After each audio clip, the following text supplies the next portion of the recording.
Hello and welcome to Midnight Club LA Rush, where today we've got the Nissan 280Z, that's the one, or Datsun 280Z is taking on our track.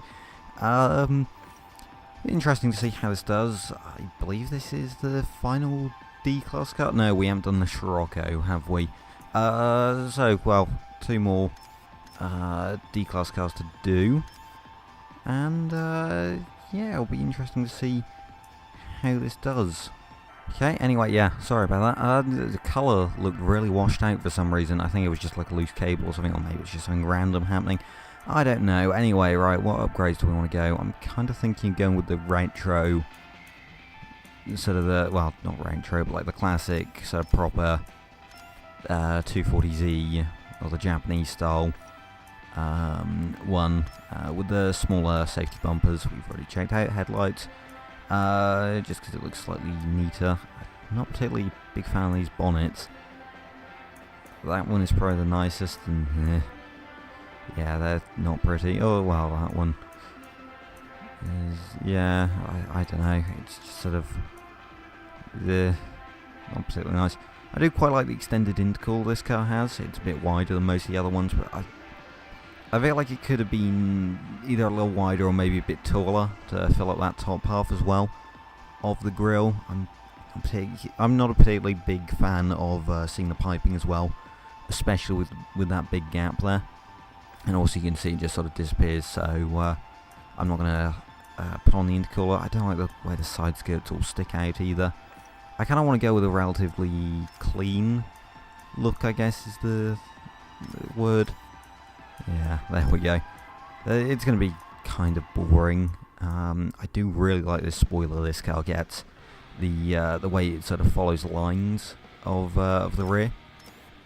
It's a very nice one. I kind of wish more cars had these custom molded spoilers that sort of follow the lines of the car. It would be very nice. Anyway, what exhausts can we get? We'll just go with the Flowtech one. Slightly shinier, more clean one. We'll get a nice little Sparko wheel in there, and some Momo seats, why not? Wheels, aren't they work Equipo ones or 03s? Thinking of, yeah, going with something a bit more classic. I don't know, we'll try the 4-spoke wheels, and if I hate them, then we won't. We'll try the Equip 03s. Yeah, I think going full brushed, maybe a chrome lip, and we make the yeah, if we sort of make this like slightly grey. That's black. That looks quite nice. I kind of like that. It needs to be a lot bigger though. Yeah, 14 with 70 tyre profile, and it's like that all around. I think we'll go up to 16s on, I was going to say 50, but actually that looks really low profile. We'll go on 60s, and we'll drop it a bit. I want to give it a sort of functional look. We'll go 205s on the front.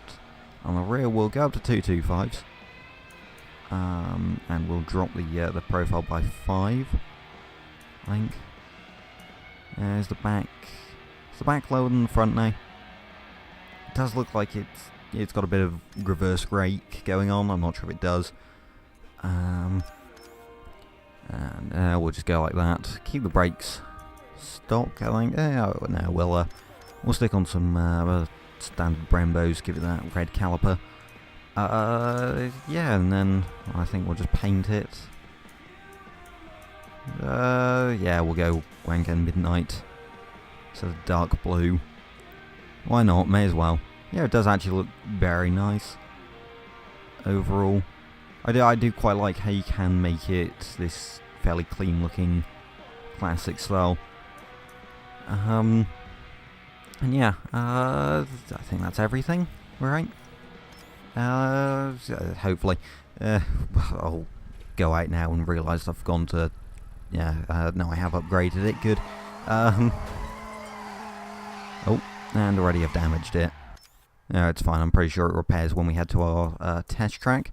which is in the race editor for reasons of it's the only way I can make a track without AI also racing.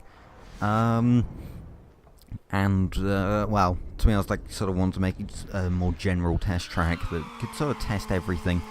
So here we are. Anyway. Okay then, take 2. First attempt. I need to get used to this game basically. I took the first turn and completely forgot how oversteery cars are at low speeds and just did a nice little 360. Yeah, I haven't played this game for a while. The Chrysler 300C video last week. I think I uploaded it last week. Well, I hope I did because that's how I scheduled it. I think. Yeah, no, that was recorded before my 2-week break. So yeah, yeah, I really need to work on consistency. I mean, this week's only going to have 2 videos, but to be fair, I am judging an automation competition, so yeah, cut me some slack. But yeah, right then. This car's alright. I'd imagine it's going to be probably the fastest D-Class car. It'll be interesting to see how this competes with the Impala. I have a feeling it'll beat the Bel Air, maybe not in straight line speed, but definitely in cornering. I'd imagine it would, and again with the Impala, it's probably the best handling.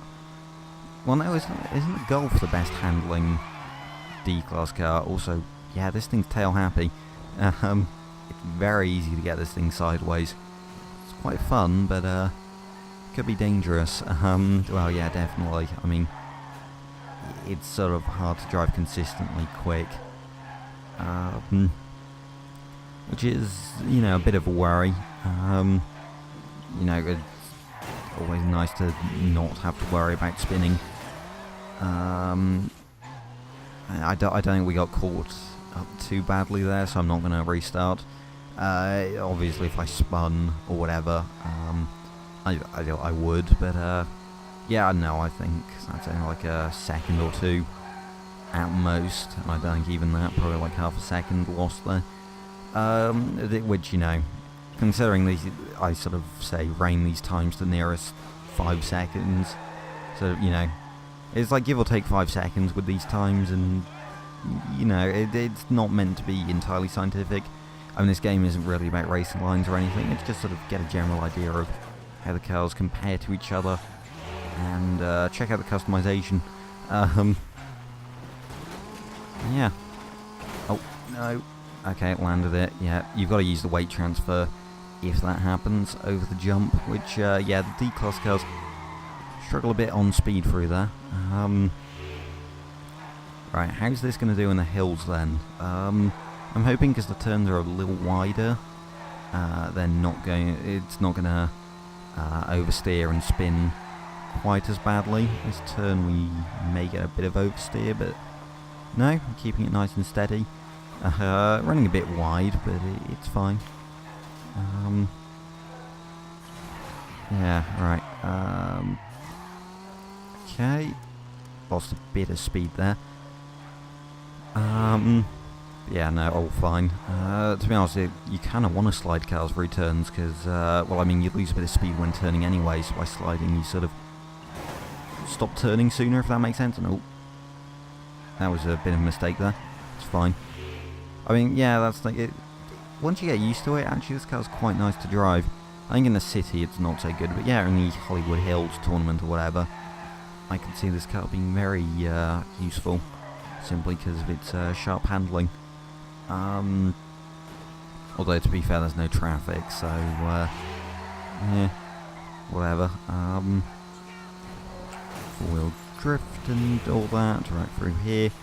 Right, how's it going to do on the exit? I'd imagine, yeah, the sharp handling's actually quite useful when you've got, like, sun-changing directions like that. It's actually, yeah, it was a bit awkward at first, and yeah, for faster turns, does seem to make you lose a lot more speed, but I do quite like it. And oh no, I've just noticed the time this is about to set. I mean, yeah, a 23.57. I'm fairly certain that's the slowest time we've had yet. As I said, the give or take 5 seconds. Yeah, definitely applicable here. Maybe even give or take like 7 seconds or something. All this car is actually pretty terrible. And yeah, I'm sure. I don't think I've made any like massive mistakes. Like, sure, I hit a wall at one point and got kind of stuck on a car, but it's not anything that could have like really delayed the time, in my opinion. So I don't know. Anyway, interesting car. Apparently not as fast as I hoped for it, but yeah. Oh hey, the donuts I left earlier are still there. Interesting. I'm surprised the time mark stayed that long. Yeah. Anyway, don't forget to leave a like and subscribe if you enjoyed. And yeah, thank you for watching. And until next video, goodbye.